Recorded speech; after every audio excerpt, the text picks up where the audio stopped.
Les banques craquent-elles enfin pour le Bitcoin et les crypto-monnaies? Dans cette vidéo, j'aimerais partager avec vous 3 news très intéressantes sur le marché des crypto-monnaies. Tout d'abord, nous allons parler de Cardano, le fameux ADA, qui accélère fortement dans plusieurs pays.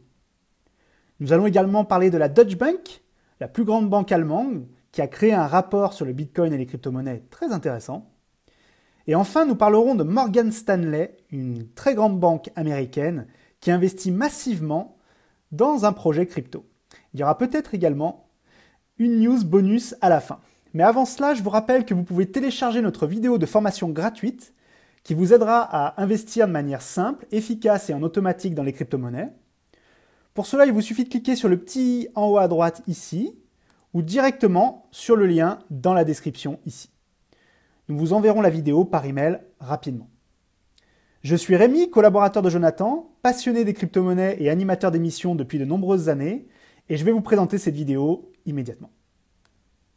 Alors la première news qui nous intéresse aujourd'hui, c'est le fameux Cardano, le ADA. Alors je ne sais pas si vous en possédez, vous. Pour ceux qui ne connaîtraient pas le Cardano, il s'agit d'une technologie blockchain qui permet de créer de façon assez simple une identité numérique, une identité digitale, et de pouvoir mettre plein d'informations à l'intérieur. Il faut savoir que c'est une technologie qui est utilisée de plus en plus par des pays, par des gouvernements, etc.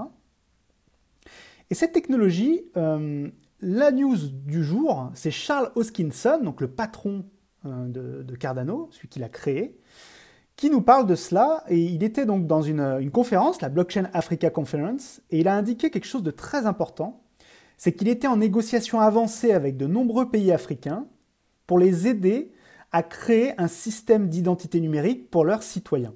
Il faut savoir qu'en Afrique, aujourd'hui, dans pas mal de pays africains, ils sont très avancés sur certains sujets comme les téléphones mobiles.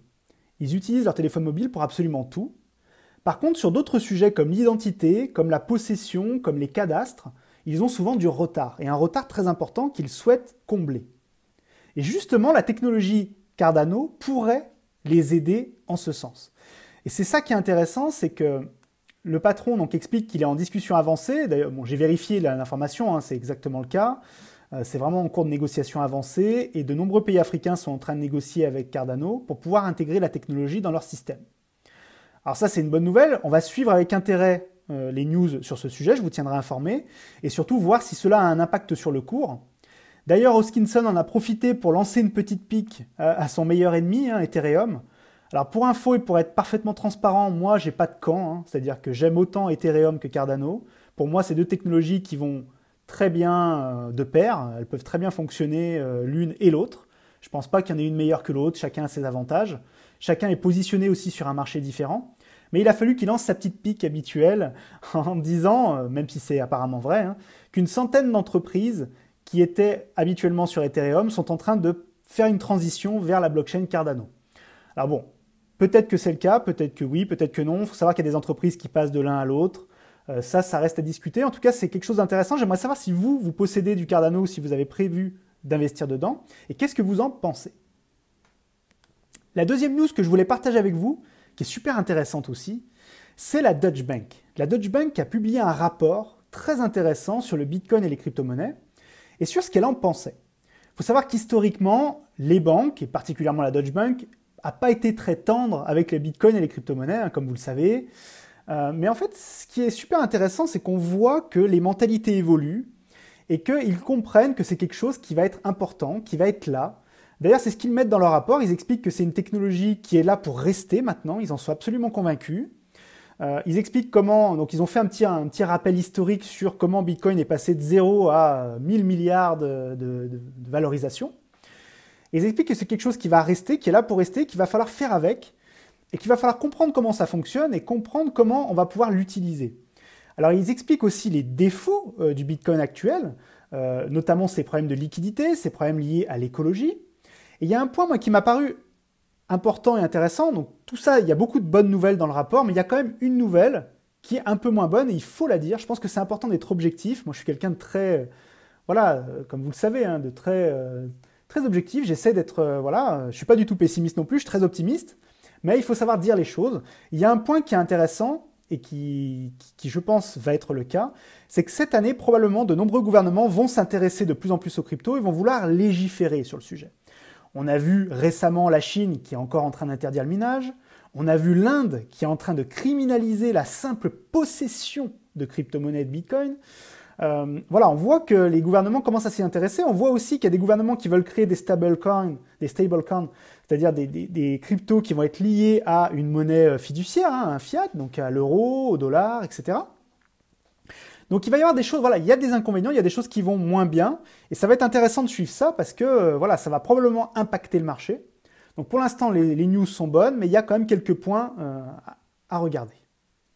Également, autre news super importante et très positive pour nous, c'est la banque d'affaires américaine Morgan Stanley, qui est très très connue, qui est l'une des plus grandes banques américaines, qui a décidé d'investir massivement et de racheter une plateforme d'exchange de crypto, donc une plateforme d'échange de crypto-monnaies sud-coréenne qui s'appelle Bithumb.